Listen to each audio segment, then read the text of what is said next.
Hello বন্ধুরা, back to my channel. আজকে তোমাদের ছানার রসগোল্লা করে দেখাবো, একদম দোকানের মতন ছানার রসগোল্লা। আমি এখানে 500 গ্রাম দুধ দিয়ে আজকে রসগোল্লাটা তোমাদের করে দেখাবো। তোমরা পুরো ভিডিওটা দেখো, খুব সহজেই কিন্তু রসগোল্লা তৈরি করতে পারবে। দেখো আমি এখানে একটা বাটি বসিয়ে দিয়েছি, বাটির মধ্যে সামান্য একটু জল দিয়ে দিলাম, নাহলে কী হবে নিচে দুধটা লেগে যাবে।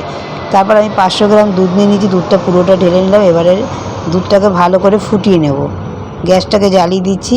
এবার দুধটা উতল আসার অবধি আমাকে অপেক্ষা করতে হবে। এখানে আমি ভিনিগার নিয়ে নেব দুধটা কাটার জন্য। দেখো আমি 2 ঢাকনা ভিনিগার নেব আর 2 ঢাকনার মতো জল নিয়ে নেব। অবশ্যই জল দিয়ে মিশিয়ে নেবে ভিনিগারটা, কিন্তু শুধু দেওয়ার চেষ্টা করবে না। ভিনিগার কিন্তু শুধু দেবে না, জল দিয়ে মিশিয়ে দেবে। আমি জল দিয়ে মিশিয়ে সাইডে রেখে দিলাম। দুধটা ফুটে গেলে এটাকে একটু ঠান্ডা করে নিতে হবে। জলটা মিশিয়ে দিলাম দেখো। এরপরে দেখো এদিকে দুধটা দেখো আমার উতাল এসে গেছে, ফুটে গেছে। গ্যাসটা এবার আমি কমিয়ে দেব। গ্যাসটা কমিয়ে দিয়েছি। এবার দুধটাকে একটু ঠান্ডা করে নেব। আমি কিন্তু গ্যাসটা এবার অফ করে দিয়েছি। এবার অল্প অল্প করে ভিনিগারটা দিয়ে দেব। গরম অবস্থায় দিলে ভিনিগারটা ছানাটা কী হবে, একদম কড়া হয়ে যাবে। আর তোমরা যখন গ্যাসটা অফ করে দেবে তখন দেবে ছানাটা খুব সফট হবে। ওই জন্য দুধটা সবসময় ঠান্ডা করে দেবে, তারপর ভিনিগারটা দেবে। ভিনিগার দাও বা খাওয়ার ছানা কাটার পাউডার দাও বা পাতিলেবু দাও, যেটাই দাও না কেন, দুধটাকে একটু ঠান্ডা করে দিলে কী হবে, ছানাটা সফট হবে।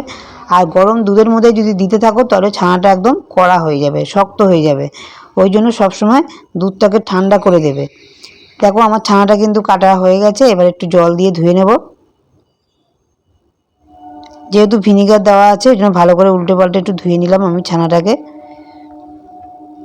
এবার ছানাটাকে ভালো করে আমি চিপড়ে নেব, যাতে একটুও জল না থাকে।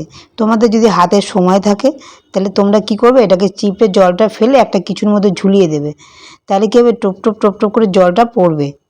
চুয়ে চুয়ে জলটা পড়ে একদমই জল থাকবে না। যেহেতু আমার হাতের সময়টা কম, ওই জন্য আমি ভালো করে চিপে নিচ্ছি জলটাকে। যতটা পাচ্ছি চিপে ফেলে দিচ্ছি জলটাকে।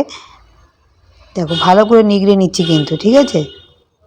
দেখো ওই জলটা ফেলে দিয়েছি। আর একটা বাটির মধ্যে দেখো জলটা নিগড়ালাম, কতটা জল বেরিয়েছে দেখো, ঠিক আছে। ভালো করে নিগড়ে নিলাম। এবার আরেকটা আমি শুকনো কাপড়ের মধ্যে এটাকে ভালো করে পেঁচিয়ে রেখে দেবো। তাহলে কী হবে, ন্যাকড়াটার মধ্যে ছানাটার মধ্যে যতটা জল আছে ততটা ওইটার মধ্যে টেনে যাবে। এই যে শুকনো ন্যাকড়ার মধ্যে আমি আরেকটু ভালো করে চিপে রেখে দিলাম, পেঁচিয়ে, জলটা পুরোপুরি টেনে যাবে, ঠিক আছে। এরপর আমি শিরাটা তৈরি করে নেব। তার জন্য আমি একটা কড়াই বসিয়ে দিলাম। 1 বাটি চিনি দিয়ে দিলাম। তার 3 গুণ কিন্তু জল দিয়ে দেবো। চিনির যেই মাপের দেবে তার 3 গুণ জল দিয়ে দিতে হবে, কেননা রসগোল্লার শিরাটা কিন্তু পাতলাই হয়, একটু পাতলা রসটা তৈরি করতে হবে। গ্যাসটা জ্বালিয়ে দিচ্ছি। এবার আমি এখানে 2টো এলাচ ফাটিয়ে দেব। 2টো এলাচ আমি ফাটিয়ে দিলাম।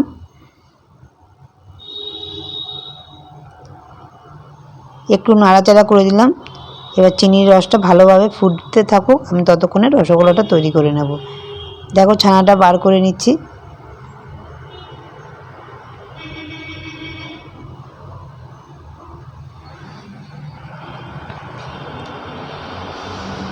ছানাটাকে এবার ভালো করে মেখে নিতে হবে। হাতের তালু দিয়ে ভালো করে ডলে নিতে হবে। এই যে এইভাবে করে হাতের তালু দিয়ে ভালো করে ছানাটাকে ডলতে থাকবে। যত ডলবে ততই কিন্তু রসগোল্লাটা ভালো হবে।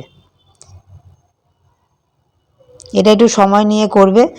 হাতের তালু দিয়ে ভালো করে ছানাটাকে মুথে নেবে এইভাবে। দেখো কতটা সফট হয়ে গেছে ছানাটা। এই ডলতে ডলতে দেখো কতটা সফট হয়ে গেছে, একদম থালের থেকে কিন্তু উঠে আসছে।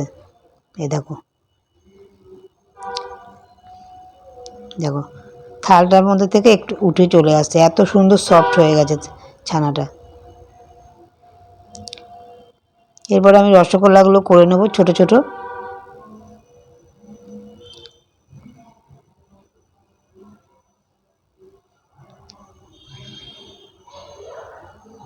ছোট ছোট করে করবে, তাহলে কি হবে, রসে ফুলে কিন্তু আবার বড় হয়ে যাবে।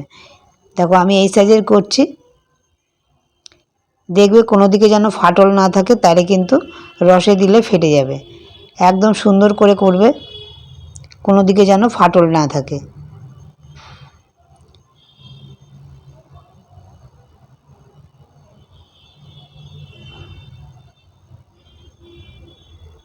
এইভাবে আমি সমস্ত রসগোল্লাগুলো কিন্তু তৈরি করে নেব।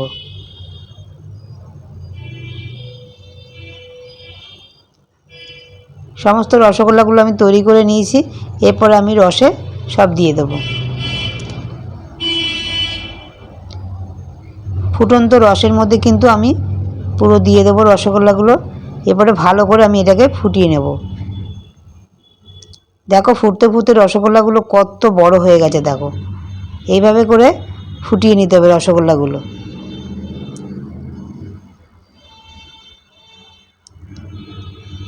দেখো কতটা বড় হয়ে গেছে, দেখো পুরো দোকানের মতো লাগছে না রসগোল্লাগুলো।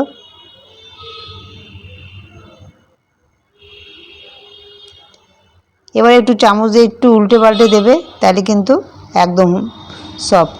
দেখো কিছু ছোট বড় হয়েছে ঠিকই, কিন্তু রসগোল্লাগুলো কতটা ফুলেছে দেখো। ভিডিওটা কেমন লেগেছে কমেন্টে জানাবে, অবশ্যই জানাবে। ভালো লাগলে লাইক করো, শেয়ার করো, বন্ধুদের কাছে বেশি বেশি করে সাবস্ক্রাইব করে পাশে থাকা বেল আইকনটা বাজিয়ে দিও। এরকম নিত্য নতুন ভিডিও সবার আগে তোমাদের কাছে পৌঁছে যাবে। তোমরা সুস্থ থেকো, ভালো থেকো, সাপোর্ট করো। টাটা।